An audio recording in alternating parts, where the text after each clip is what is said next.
Hello students, now we are going to see embedded firmware design and development from 4th module. Here we are going to see about firmware design approaches and firmware development languages.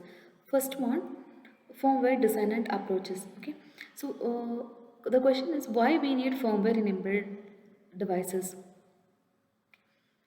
To control the embedded hardware devices, we need firmware design, and to make the proper response from the hardware devices, we need embedded firmware. Okay, so before designing the firmware, we have to do analyze on the hardware components of that embedded devices.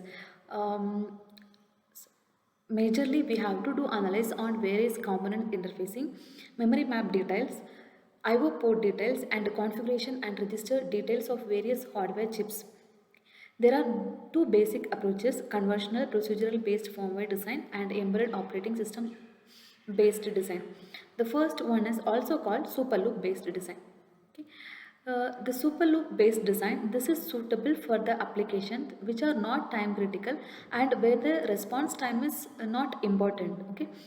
And in this super loop based approach, the program code is executed task by task, and the task will be in never ending loop. Okay, the task which is listed in the top of the code will be executed first, the next top will be executed next, like that it goes on.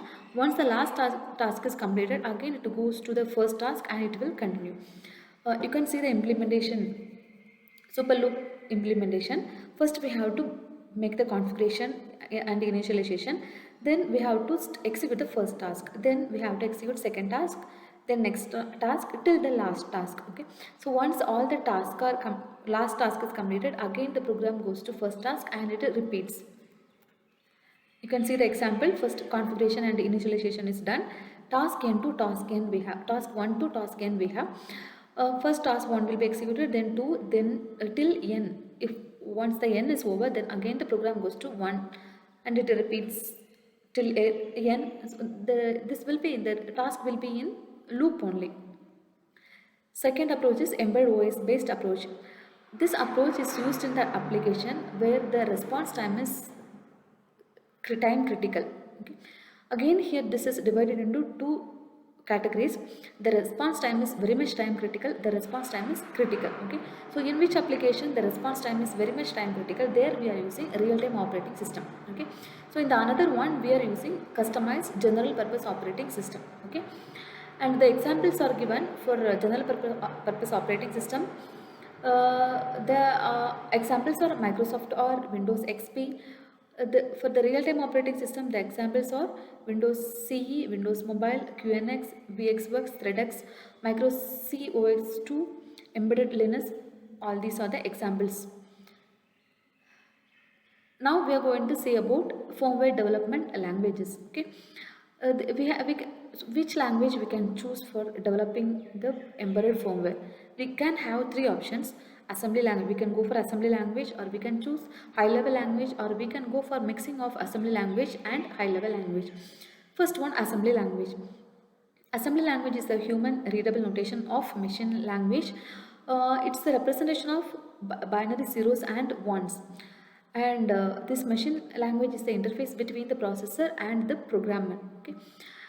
The general form of assembly language is a label, opcode, operand, and commands. The label is nothing but identifier, means this is the address of that instruction. Okay, then opcode is nothing but operation code only. For each of the operation we have operation code. Then operand, so between which are the operands are involved in that, for that operation. For example, move r1 comma r2 means r1 comma r2 are the operands, the move is the operation. So the move that will be having opcode. Then commands, if the programmer interested to write commands, he can write command. So when he is writing command, he has to enclose the operand with semicolon. After that he has to write the command. Okay, one example program is given. Here the program is for adding two 16-bit numbers without carry using 8086 microprocessor. Okay, so first we have to load data 1, second we have to load data 2, then we can add, Then the result we are going to store in the memory. Okay, so first to load data 2050. 2050 is the immediate data, so directly I am moving to AX register. For that I am using move AX comma 2050. Second data is taken 2052, that is need to be moved to BX register. So the instruction is move BX comma 2052. Okay, and now these are the commands. So after semicolon, command is written, AX is 2050. So after this instruction, after the execution of this instruction, the value of AX is 2050. After the execution of second instruction, the value of BX is 2052. Then our two data are ready, so we can go for addition. So the instruction is add AX comma BX. Okay, now if we add AX comma BX, then the result will be 4082. Where this result will be stored? The result will be stored in destination register. Destination register is AX register. So after the execution, AX is having 4082. This result need to be stored in the memory. The memory is taken as 2054. So what instruction I have to write? Okay, I can use move to store the data in memory from the register. I can use move instruction in 8086. Okay, microprocessor. So I am writing move square bracket of 2050. Square bracket of 2050 means this is memory. Okay, so AX is having 4082, that is going to be stored in 2054 and 2055 memory location. Then we can end up terminate the program. Okay.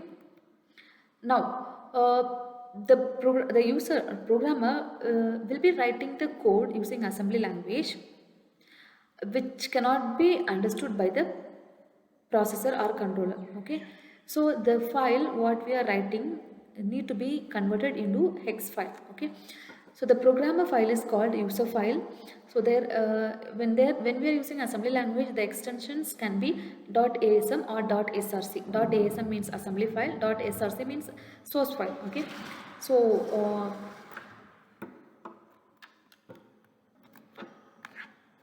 okay, the assembly language can have more than one source file, so that is called module. Okay, so here two modules are given. So the modules are means the source files are converted into object file using module assembler. So assembler is used to convert source file into object file. Okay, these converted object file will not be having absolute address, means where it need to be stored in the program memory, that address will not be allocated for the object file. Okay, we have one program linker or locator. So this allocates the absolute address for the object files. So this will collect the object files and it will allocate the absolute address. So these object files with the absolute address is called absolute object file. Okay, then this absolute object file will be converted into hex file using object to hex file converter. We have some advantages and disadvantages in assembly language. The advantages are these are efficient code memory and data memory usage, high performance, low level hardware access. But drawbacks are high development time and developer dependency, because the programmer should have thorough knowledge of that particular processor or controller, and it is not portable because the program written for 8086 processor cannot be used for 8051 or 8085 processor. Okay, and as I said, the programmer needs to have thorough knowledge on that particular processor or controller. So to overcome all these drawbacks, we can go for high level language. Okay, in high level language also, the code program written in high level language must be converted into hex code. Here cross compiler is used for the conversion from a high level language to machine code.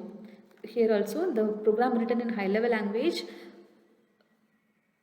is called source file. Here the extension is .c if you use C file, C language, .c++ if you use C++ language. Okay, so these source files will be converted into object file using cross compiler.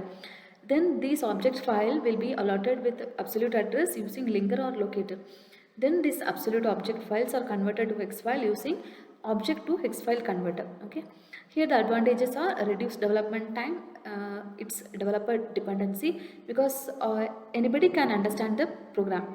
Then portability, so the same program can be used for different boards also. Disadvantages are more investment required and some cross compilers are. Next one, mixing of assembly language and high level language. Okay, so in some situations we may need both assembly language and high level language, so that time we can go for this third option, mixing of assembly language and high level language. Okay, so there are three possibilities. We can mix assembly language with a high level language like C, or we can mix high level language like C with assembly language, or we can go for inline assembler. Inline assembler means is the feature of some assembler, means cross compiler. It allows the low level language written in assembly code to be embedded with the high level code within the program only. Thank you.